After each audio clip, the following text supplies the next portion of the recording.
Interesting fact about baseball.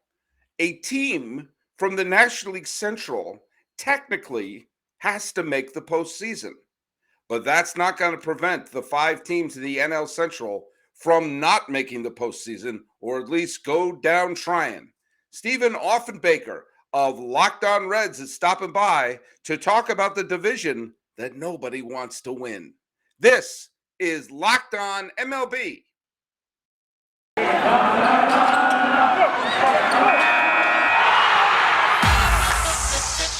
You are Locked On MLB. Your daily MLB podcast. Part of the Locked On Podcast Network. Your team every day. Hello, baseball fans. Welcome to Locked On MLB, part of the Locked On Podcast Network, where it's your team every day. This is the daily podcast. We talk about all of Major League Baseball. I am your host, Paul Francis Sullivan, from my lower third right there. You can tell. You can call me Sully. I'm recording this from the luxurious Locked On MLB studios in Pasadena, California, overlooking the historic Rose Bowl. This show is being dropped Saturday drop. That's right. I couldn't drop a show on Friday. I humbly apologize. Dropping one today. This is what we like to call in the industry a make good. A make good. And everyone's going to win on this, unlike the National League Central, where nobody wants to win. Thanks for making us your first listen. We're available on all your free podcasting catchers. You can follow us on Twitter at Locked On MLB Pod. Same handle for Instagram. I'm your pal Sully. I'm at Sully Baseball on Twitter, Sully Baseball Podcast on Instagram. So we are now officially in mid-June. We're in mid-June. It's still early enough that teams that are not quite in it can turn things around. But it's not so early that if you're under 500 right now, you better get your act together. Well, no team in the National League East, or National League Central, apparently wants to get their act together. This is a historically underrepresented division in terms of winning pennants in baseball since it was formed in 1994. And guess what, folks? Things aren't looking much better, as at one point, all 5 teams in the National League Central were on a losing streak at the same time. Now, 2 of those losing streaks have been broken because 2 of the teams played each other, and we no longer have ties. But one thing we do have are great guests, like the co-host, the man who co-hosts Locked On Reds with Jeff Carr. It's the first time on our show, actually, if I'm not mistaken. It's Stephen Offenbaker is joining the show. How you doing, man? I am great. Thanks for having me. Oh, there's our background. Oh, look at that. I hit the button not in time, but the background's there right now. Hey, welcome aboard. Hey, thanks for having me. I appreciate coming in and talking a little National League Central with you. And unlike the Reds, you are a winner. Now, thank you very much. We're recording this late Saturday afternoon, and there was a game that took place today between St. Louis and Cincinnati that to me is a microcosm of the 2022 National League Central. 2 teams doing everything in their power to lose that game, finding new creative ways to let the other team off the hook. And Stephen, why don't you break down a little bit? Because I think even just breaking down this game shows what the hell is going on in this bizarre division right now. Well, looking at what happened today, and first, let me just get out of my system that how much I hate the evil empire that is Cardinals country. Man, to lose to them in a walk-off fashion. Oh, but if you look at the way that this game went down, it really speaks. You know, if you watched one Reds game all year, this would tell you everything you need to know about this team. Phenomenal young starting pitching. Hunter Green was on the mound today for the Reds. He comes out, he's striking guys out. He's spotting 100-mile-an-hour fastball, and guys don't know what to do with it. He's effective through 5. He gets into the 6, starts to wear down a little bit, and David Bell's got to go to this bullpen. And what ends up happening is their only reliable reliever gets brought in the 6th inning with the bases loaded to try and get out of a jam. They bring in Alexis Diaz, who has been really the only bright spot in this Reds bullpen. Diaz comes in, gets them out of the jam. The game continues on. The Reds hold the lead. But the problem now is you've shot your only bullet out of the bullpen. Cardinals continue to hang in there, and we get to the ninth inning and they homer to walk off because we've got guys like Hunter Strickland that give up a couple runs when he comes out of the bullpen, can't get an out. We've got guys that can't really just nail it down. Joe Kunal comes in the game in the ninth, gives up the home run for the walk-off fashion, and Reds country right now is toting pitchforks to David Bell's house, wanting him fired. And I don't know what the guy's supposed to do with this roster and this bullpen that has been assembled for him that is really not quite ready for prime time. Yeah, and that's really major league. That's really the whole division, not quite ready for prime time. You can't get mad at David Bell. It's not like he has the nasty boys. It's not like he's not bringing in Dibble, Charlton, and Myers out of the bullpen right now. There's some other interesting facts about that because you're taking it from the Reds' point of view that they let the game slip away. But the Cardinals did things like it was O'Neill of St. Louis got a key 2-run double to make it a 1-run game with 2 outs in the 8th inning. And you could just see the wheels are coming off this.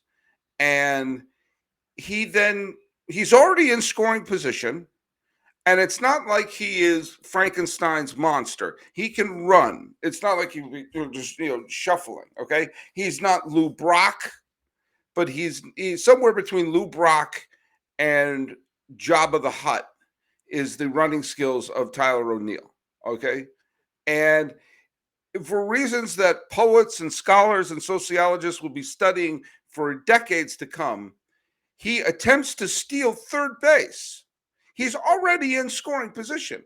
Any base hit he'll score on. Maybe he's thinking he could score on a wild pitch or whatever. Maybe he thought he had a read, but instead the pitcher stepped off the mound, just threw it over, and that's how the inning ended. And then terrible. The Cardinals got a runner on to lead off the 9th inning, and immediately Yadi Molina grounds into a double play. So there's 2 outs and nobody on. And the air was out of the balloon in St. Louis at that point. And then they let up a little bloop hit or something. Mm-hmm. And then up came I think it was Yepes got a walk, I believe it was. And then Edmund came up, the legendary Edmund, and he hit a walk-off 2-run home run. But the way the Cardinals played that game, they had runners in scoring position, and I believe it was the 6th, 7th, 8th, and 9th, and managed to wet the bed in all those innings except the 9th, and they were handed. They were giving it back. Said no, please, no, I insist, no, you. And it was the baseball game equivalent of when you get to an intersection and both people are waving the other car to move on.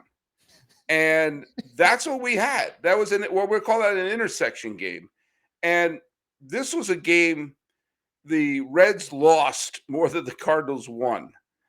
And that's very true. And what I will say, and you could again, when we use another Frankenstein image, you could bring all the pitchforks and torches to burn down David Bell's house. In some ways, using Diaz at that point is a move that I don't mind because I've what I call the tyranny of the save, a concept called the tyranny of the save, that so many managers manage to the save, like, we're going to keep our best reliever until the 9th inning, when sometimes the game's on the line in the 5th, 6th, 7th, or 8th innings. And I don't mind him saying, hey, look, we got to get out of this jam. And they did. Now, yeah, they shut that bullet early, but what would happen if he brought in Strickland and they went on a 7-run rally at that point? The other pitchers got them had 2 outs and nobody on in the bottom of the 9th with a lead. You gotta and the number 9 batter up. So you gotta think your chances were relatively high to win that game. So I don't know how is that Bell's fault? How is that Bell's fault? This is the argument I've been having on Twitter since the game ended, because I fully support using your best reliever in the most high leverage situation that you're facing in the moment. And so in that case, Diaz was the right call in the 6th inning.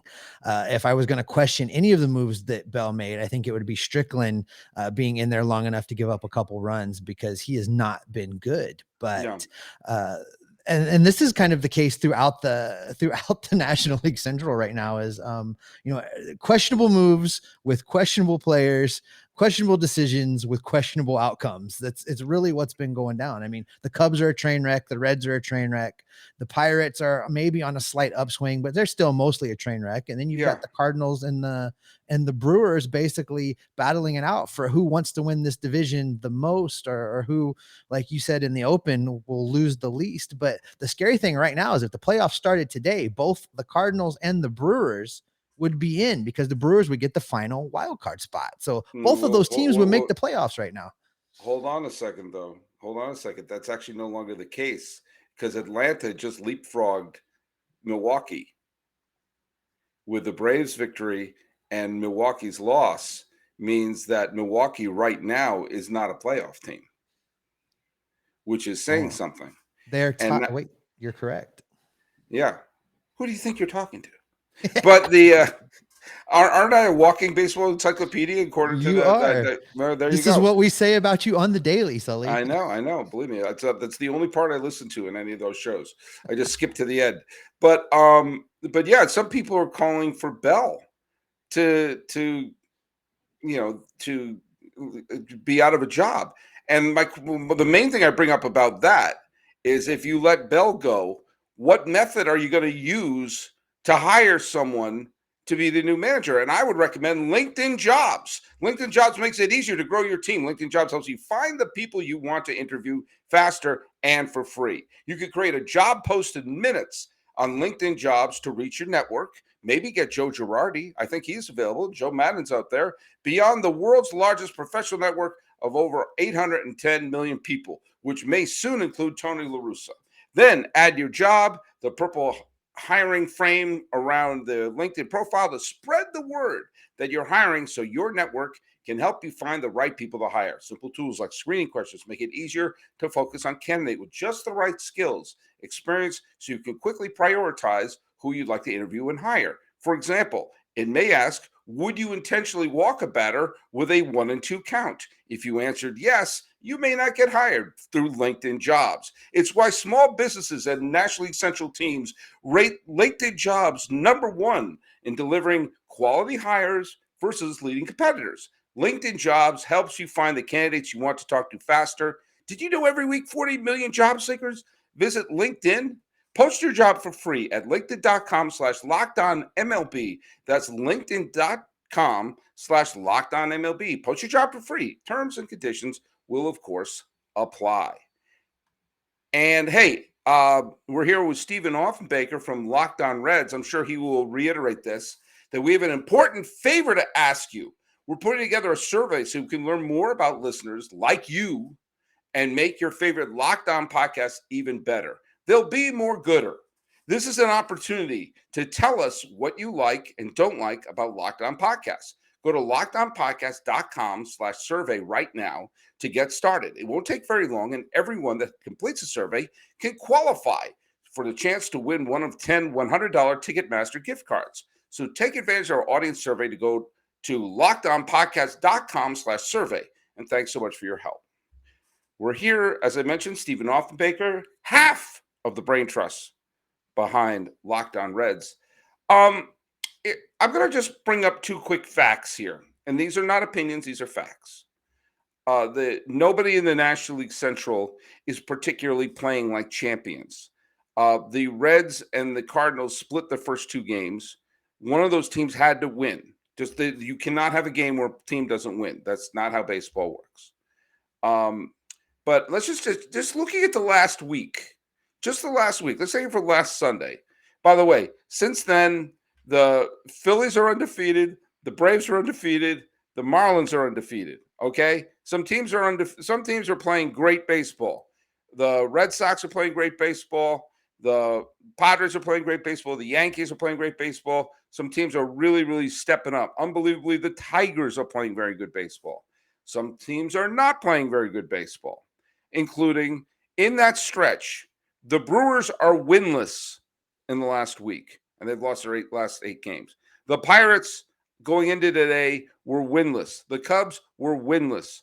The Cardinals had 1 win. Hey, the team with the most wins in the last week have been the Reds. with a whopping 2. So, as I said, there was at one point, it was either Thursday or Friday, every single team in the National League Central was on a multiple game losing streak. That's almost impossible to do. And you've seen the Brewers, who look like a no-brainer with their pitching staff, having won the division last year, have now fallen out of a playoff spot. Yes, I know there's a lot of baseball left to be played, but the fact that they're playing in such a winnable division, and not only have they fallen out of first, they've fallen out of the 3 wild card spots. What the hell is going on in this division? Stephen Offenbaker, you have the floor. The thing with the Brewers, and of all the teams in this division, I doubt them the least. I think that Craig Counsell does a great job in Milwaukee. I think that the players in Milwaukee like to play for Craig Counsell, and I think that they will eventually right that ship. And it's going to become a good 2-horse race between the Brewers and the Cardinals for who's going to win the division. And I think the real question is, will both of them play in such a way that both teams can make the playoffs, utilizing the expanded playoff wild card slots? But the other teams outside of Milwaukee and St. Louis, this is a cumulative result over 3 to 4 seasons of really bad decisions.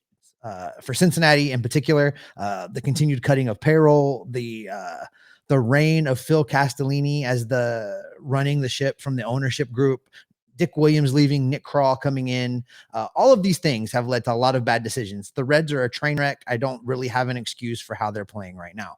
The Cubs, very similarly, just slashed payroll last year. I mean, traded everybody that was making a buck for the most part and did not do a good job in what was a very wonky offseason with the labor situation. They didn't do a good job of rebuilding and replacing. I would think the Cubs in a year or two will be a lot better as they continue to fill the void. The Pirates are maybe a year or two away. They've actually done a good job of stockpiling young talent. It just hasn't all hit yet. So you've got these 3 teams that, by virtue of being cheap as far as their ownership groups go, have really made poor baseball decisions over several seasons. And this is what you get bad baseball. And most of this division now is made up of bad baseball. So who wants to win this division? Well, the Cardinals have a lot of money on the line. I think if there's anybody with the want to, it's the Cardinals, because they have invested heavily and they want to see a return on that investment. Milwaukee wants to win, just because, they are the defending champ on the block and they don't want to get knocked off. So is there some desire there? Probably so. But outside of that, the Pirates don't want to win, the Cubs don't want to win, and the Reds don't want to win.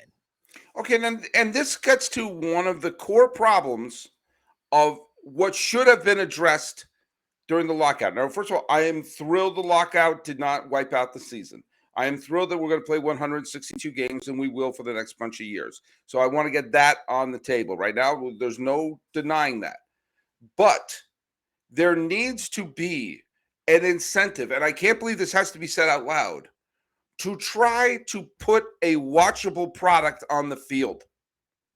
There has to be some form of incentive to say, let's try to not be awful. Let's try to at least let's raise our game above awful. Now, I've said this for Miami, and I also believe I've said for Pittsburgh. If I did, I certainly felt it. They should do what I call Operation Boston 2013. That year, the Red Sox signed a bunch of veterans who were available, not too big, huge, long-term honking contracts. Now, it happened to work perfectly for them that year. And there were other things like Ortiz and Pedroia and Lester were all on the team. But they got unbelievable contributions from the Ueharas and the Johnny Gomeses and the Victorinos and the Napolis and all of them. And there's always a slew of major leaguers who are available via free agency, that middle class, who probably won't take a super long-term contract, won't cost them. And to say, hey, we know we've got a young team, so let's just make sure we have a major leaguer at every spot. Just put a major leaguer at every spot. And if they stink, maybe you can cut them or you can DFA them. It's only a 1-year deal. There's no such thing as a bad 1-year deal. And if a minor league player earns a spot and outplays them, great. It's toodaloo. Pack your bags. But there are 3 teams in that division that made a conscious decision to not contend this year. Now, I brought up the Pirates, who have had 3 contending seasons since Francisco Cabrera singled home David Justice and Sid Bream. Okay? 3 since 1992. 30 years ago, using what I call the rule of 7, that you have your first memories of a sporting event when you're around 7 years old. There are 36-year-old people in Pittsburgh who only have 3 years of watching their team be relevant in baseball their entire lives. Okay? Maybe that should give you an incentive as we're approaching, as it's now 7 years since then, some incentive to say, hey, maybe we should try to put a product together that isn't awful. But the other 2 teams, I'll say, on this day, on June 25th of last year, okay, June 25th, the Cubs were in first place. You don't have to go back that far to find a time when the Cubs were competitive. They won the division in the COVID season, and they were in first place around this time and a few weeks from now, a year ago. What about Cincinnati? Well, how long ago were they? Has it been since they were a playoff team? September 14th of last year, they were tied for a wild card spot. And if you go all the way to September 18th, they were 1 game out of a wild card spot. The only thing that prevented them from doing that was the Cardinals suddenly went on a wild rampage in September where they couldn't lose, and the manager was rewarded by being fired. But what I'm saying is that 4 of the teams last year, for at least a period of time, put together a legitimate contender. And 2 of those teams put 2 sticks of dynamite in them and blew it up. If this Reds team did not blow the team up, they would have an opportunity to potentially steal this division. Oh, absolutely. And they didn't even give him a shot. Yep. If Winker and Suarez were still here, if they hadn't given away Wade Miley for free, the Sonny Gray trade is another one that we were talking about, this rotation being their strength, and it suddenly became a weakness before the season even got underway. And you look at this bullpen, which has been a problem now for 2 full seasons. And everybody has known it. Everybody has said it, but they have been unwilling to go out and pay guys. They let Michael Gibbons walk. The year before that, they gave away Raisel Iglesias for free. They gave away Archie Bradley for free. They just let him walk. They have not put any effort at all into fixing this bullpen. And that has really been the problem. You mentioned the Cardinals' amazing run in September last year. And that wouldn't even have mattered if the Reds had addressed the bullpen earlier than the trade deadline last season, because when we went into that season, we were all jumping up and down and screaming, saying they have to fix this bullpen. And they didn't do that till the week of the trade deadline, with the trade with the Yankees bringing over Givens and Wilson. What about, was Sessa in that trade, or Sessa was in that trade? Yeah, that's I was going to say. Yeah, and just look at, if they had Tyler, it's Mahle, right? Tyler Mahle, yep. Mahle, Gray, Castillo, Hunter Green. I'm not saying that's Glavine, Maddox, and Smoltz, but I'm saying that is at least a decent starting 4. And also, chicken or the egg, you're not taxing your bullpen every single day if you have 4 decent starters. Again, I'm not saying any of those players are on the short list for a Cy Young award, but at least they're a competent major league pitcher that you're handing the ball to. And maybe that means you're not, you save the bullpen a little bit, or you're not at least burying them.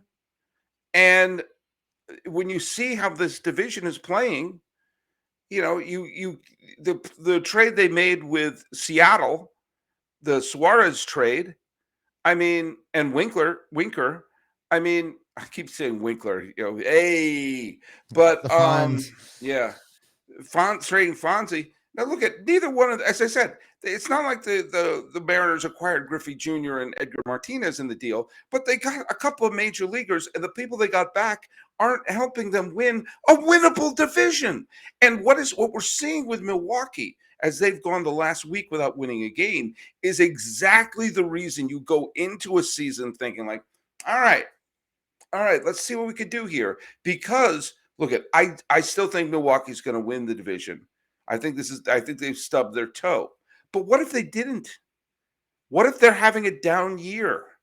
You see that from time to time. We're a team that has, we saw it with Minnesota last year. They won 100 some odd games in 2019. They won the division the COVID year. They had a bad year last year. Now they've come back to having a good year. That you see teams have a slump like that. And if you're a team like Cincy, who were contending deep into the year last year, how do you go into this year saying, we're already waving the white flag? I understand waving the white flag at the trade deadline, saying, oh man, this is, we've lost this year. Let's try to get some young players for that. But there has to be an incentive to at least put something on the field for the first third of the season. The ownership group in Cincinnati was so committed to cutting payroll and saving money for themselves that they not only gave away Wade Miley for free. They gave away. Oh, I forgot about Wade Miley when I said that. When I said the rotation, they could have had a 5-man rotation. I'm sorry, correct. Steven, please continue. Yeah, they gave away Wade Miley for free. They gave away Tucker Barnhart for a washed up minor leaguer, basically for free, because they didn't even want to risk having to pick up his option. They didn't even want to risk it. So they gave him away for free. And then you look around this division and we're talking about, the National League Central, and is anybody really want to win it? You have a Brewers team that on paper was a good team that pretty much stood pat last offseason. You have the Cardinals, who tried a little bit, made a few moves, but they had a lot of money already tied up in some really good players. And they did a few tweaks to try and get themselves in a position, because I think they did exactly what you said, Sully, which is they looked around and thought, if the ball bounces our way just a little bit, we can sneak in and win this division. Everybody else twiddled their thumbs and looked at the sky and cried, woe is me, while the owners flitted around the country in their private jets and did nothing to improve their teams. So you look at this division now being the train wreck that it is, and your point is not lost that Milwaukee, you call it a stub their toe. They have stumbled just enough that now the Cardinals, Brewers, the rest of the way is going to at least make it interesting to watch this division and watch this race unfold. Yeah. And, when we get back for the final segment of this, there's something that I want to bring up that is essentially the odd historical futility of the National League Central. And it just does not make sense. And you know what? It's not healthy. It's not healthy what these teams are doing. And it must be wreaking havoc on the health of the fans. So if your health is in trouble, may I recommend you use Athletic Greens. Now look at our next partner is a product I use. I started taking Athletic Greens because I'm 50 and I could decay. There are two ways you could be a 50-year-old, okay? You could look like Tom Cruise in Top Gun Maverick, or you could look like Wilford Brimley in Cocoon. Same age, different looks. I lie in that gray area between Cruise and Brimley. And in that gray lies green. Athletic Greens. And look I don't want to have to organize 750,000 pills. I don't want to be that guy with the little trap doors going, just propping everything's there. I'm not ready to be that person yet. So what happens? You go use the delicious superfood that is Athletic Green. Now, the lifestyle friendly, are you keto? Are you paleo? Are you vegan? Are you dairy free? Are you gluten free? Are you nougat free? All these supports all of them. Supports better sleep quality and recovery, supports mental clarity and alertness, which I need. It's one thing made from all the best things. The best products make up Athletic Greens. And guess what? Tons of people like to take some sort of multivitamin, and it's important to choose one with high quality ingredients that your body will actually absorb. What's the point of taking a vitamin? You just boom, it's out. and your body hasn't absorbed any of it. Athletic Greens have figured this out. It is a small micro habit with big benefits. It's the one thing you can do every day to take care of yourself. Your subscription comes with a year's supply of vitamin D, which is so important. And because guess what? A lot of us are shut in all day. We don't get that sunlight. Some of you are very. Now, it costs you less than $3 a day. You're investing in your health, and it's cheaper than getting a cold brew. All right? And it's also cheaper than getting all those different supplements. You're investing in an all-for-one nutritional insurance. Okay? So guess what? Right now, it's time to reclaim your health and arm your immune system with convenient daily nutrition. It's just one scoop of water every day. That's it. No need for a little bit of pills and supplements where you feel like a lunatic. Let's make this easy, okay? Athletic Greens is going to give you a free 1-year supply of that vitamin D I was talking about, plus 5 free travel packs for your first purchase. All you have to do is visit athleticgreens.com/MLB Network. Again, write this down, athleticgreens.com/MLB Network to take ownership of your health and pick up the ultimate daily nutritional insurance. And we're here with Stephen Offenbaker, and I'm telling you, we all thought that the Milwaukee Brewers were the surefire bet to win the National League Central going into this year. And if you're going to be making any bets, go to BetOnline. You thought I was done with the ads. BetOnline.net is your number one source for all your betting stats and sports info. Find all the latest sports developments, news, and odds, including this year's NBA championship. Let's go Celtics. The NHL Hockey Conference Finals and the Stanley Cup Finals. Let's go Avalanche versus either the Lightning or the Rangers. Major League Baseball, latest fighting news from MMA, UFC to boxing. BetOnline is your continued source for all your sports wagering info, including live betting, esports, and more. Head to the website today or use your mobile device to learn more about the trends in action. BetOnline is where the game starts. Okay, now we're done. Stephen Offenbaker is a Reds fan. He hosts Locked On Reds. You do more than Locked On Reds, though. What are the other things you're involved in? I do some freelance stuff, and I'm a full-time emergency room nurse as well. So that's my daytime. That's my nighttime job. I do that overnight, but that's my other gig. And then, a lot of sports, a lot of freelance writing, a lot of Cincinnati Reds baseball. You and I have very, very stress-free day jobs. I'm a special education teacher of kids on the moderate to severe spectrum for autism, and you do the emergency room nursing. So, we like to sit back, relax, have a Built Bar, think about what jewelry we're going to get from Blue Nile. I'm going to try to throw in some more ads in here. The divisions used to be NL and AL, East and West. And then in 94, it was split and there was a Central. And that allowed for some natural rivalries to come about. Oddly, the Reds used to be in the West. The Cubs were in the East, even though Chicago was west of Cincinnati. Milwaukee was in both the East and the West, different points of their existence. St. Louis was in the East. Atlanta was in the West. Not very good geography experts were working on how to align these divisions. But that being said, when the Central was formed, the first full season where they played it out was 95. They would exist in 94 without a strike. Okay, 95. The Reds, by the way, went to the NLCS that year. It took until 2004 for an NL Central team to make it to the World Series. And the Cardinals got pounded by the Red Sox. It took till 2006, from the first year 95 to 2006, to finally an NL Central team won. The Cardinals. They won again in 2011. They won the pennant in 2013. And the Cubs won the World Series in 2016. And that, my friends, are the total number of pennants won in the National League Central. No National League Central pennants for Milwaukee, no National League Central pennants for Pittsburgh, and none for Cincinnati. What the hell?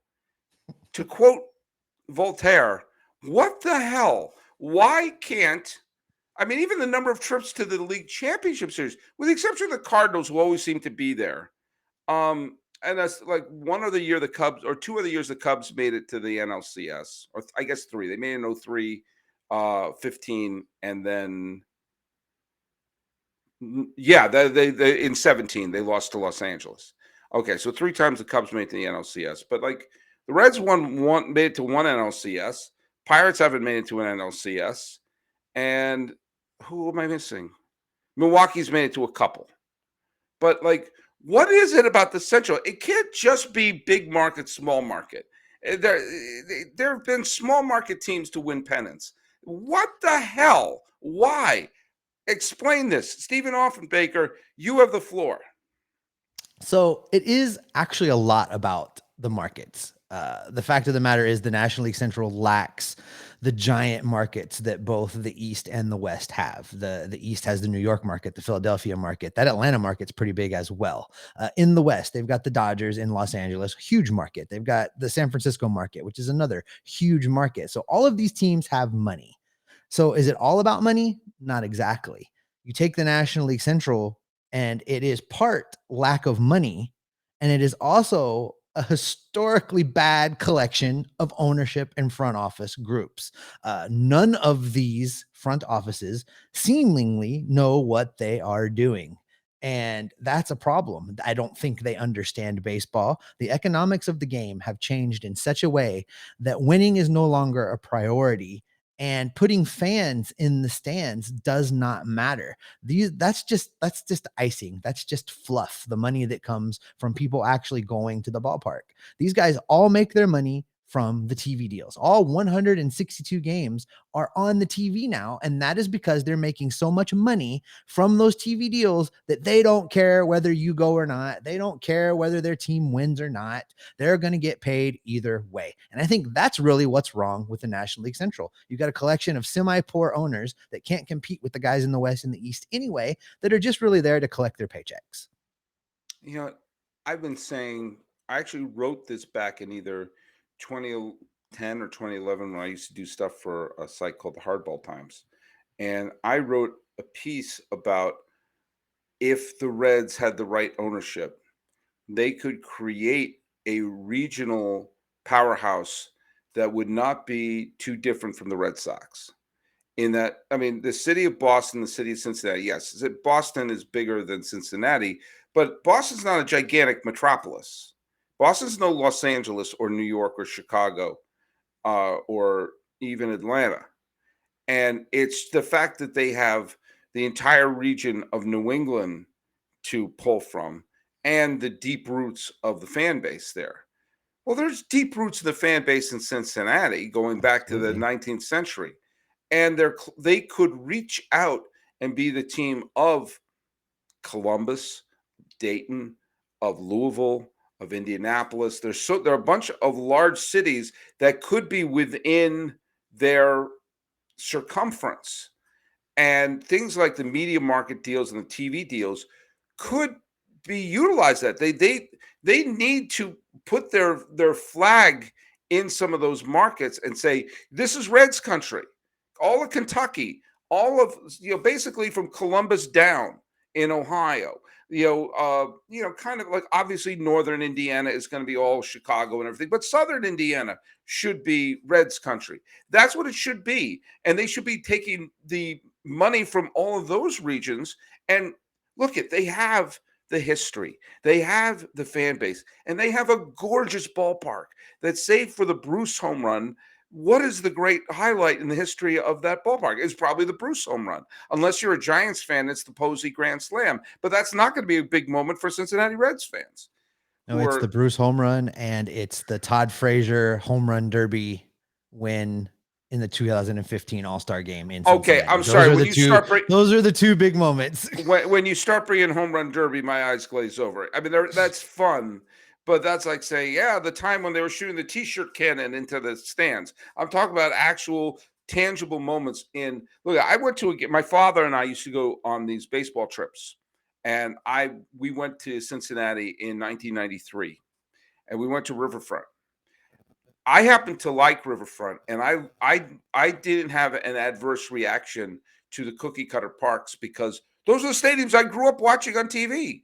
And a lot of the big playoff games, everything took place in stadiums that looked like that. So I didn't look at it, go, yuck. No, that's where the Big Red Machine played. You know, when I went to Philadelphia, that's where Mike Schmidt played and Steve Carlton.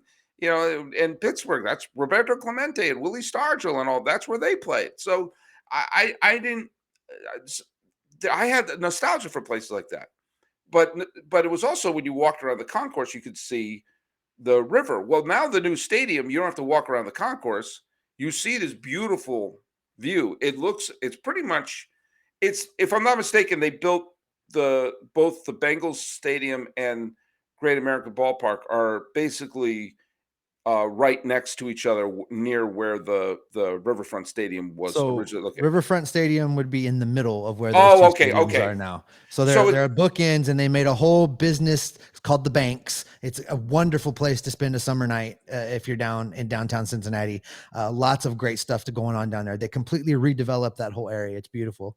So it's similar to what they did in Pittsburgh then. I know in Pittsburgh with Three Rivers Stadium and Heinz Field's on one in PNC, and that has I went to Three Rivers. I've not been to the new ballpark in Pittsburgh, but that from all accounts looks gorgeous with a beautiful view of the city. This is the beautiful view of the river. I mean, you have the stadium, you have the fan base, you have the history, you have the regions, the different regions to pull from, and you have a division that it's a hell of a lot easier to try to put a stranglehold, especially when the Cubs are waving if there's any market that can say we're a huge market with fans all across the country because of the WGN Superstation, the people grew up on that, it should be the Cubs. But when they're waving the white flag, when the Cubs are waving the white flag, that should be the dinner bell for the other 4 teams in that division to say, now's our chance. You know, imagine if the Yankees did that or Los Angeles did that. That they said, yeah, we're going to just rebuild this year. You don't think the other teams would be salivating to say, all right, this is a year that the big money market team isn't going to win? And it enrages me because I've only been to Cincinnati once. I loved my trip there. I loved going to Riverfront. And I've interacted with so many Reds fans. Reds fans are great. And Reds fans should be mentioned alongside Cubs, Cardinals, Red Sox, Yankee, Met fans as brilliantly dedicated fans with a great history. And it breaks my heart to see them not be competitive and that beautiful stadium be half empty. So I'm sorry. There's got to be out there a crazy billionaire to buy the Reds and say we are going to be the team of this region. Where am I wrong that isn't a possibility with this team? No, you're absolutely right. Jeff and I have waxed poetic on the joys it would bring to us if a Steve Cohen type would buy the Cincinnati Reds. We've fantasized. George Clooney grew up a Cincinnati Reds fan, and we have fantasized of him putting together an ownership group to make this a legitimate Major League Baseball team. The problem in Cincinnati with the current ownership group is, they made their money selling produce, and, they've made a lot of money selling produce. But when you compare them to the rest of the owners in Major League Baseball, they're poor. They're on the lower end of the financials when you compare them to others. So they can't. They truly, honestly, when they look at the camera and say they can't compete, it's both true and false at the same time. In that they can spend more money than they do, and they can sign more players than they have. But at the end of the day, they can't throw around more money than Steve Cohen. They can't throw around more money than the ownership group out in Los Angeles. They just can't do it. But you're absolutely correct in that regional philosophy. If the right guy came in and could exploit that, the Cincinnati Reds could put a stranglehold on the National League Central. And you know what? I mean, and I do kind of roll my eyes a little bit at it's all the money argument, because the last, from 2010 to now, New York and Los Angeles and Chicago have combined for 2 World Series titles. The Yankees and Reds are tied with pennants since 2010. Okay. I mean, yes, money is a big factor, but also smart ownership is also a factor. And you look at St. Louis is the only team in that division that is constantly in the playoffs And they understand that they're a regional team. They pull from other markets as well, Mhm. but they don't have. And yes, they have poached the Goldschmidts and the Arenados from desperate ownership, but they don't have the deep pockets that the Yankees have or the Mets have. And yet they find their way to be in the NLCS almost every year, it seems like, or at least in the playoffs. And why? And I keep pointing back. Why can't that be the model for Cincinnati? I mean, they have so many similar traits. Midwestern team, decent sized city, but with a great regional pull, great fan base with loyalty that goes back decades. It just drives me crazy. Well, we don't have the money. Well, the Yankees aren't in your division, neither are the Dodgers.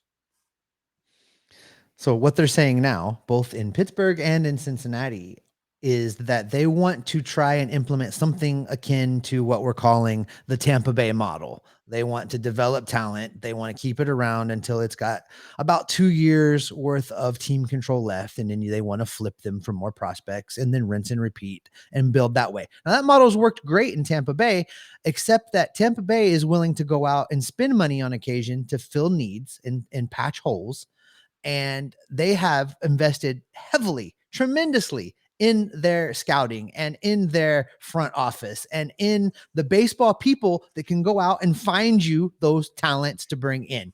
And Pittsburgh has not done that. Cincinnati has not done that. And I really can't wrap my head around what it is that the Cubs are trying to do.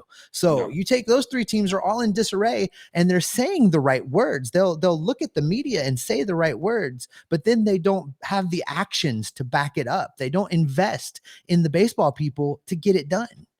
They see the Tampa Bay model as they put together winning clubs in a division with two massive financial heavyweights and a potential for a third if Toronto really starts to, put together a great team.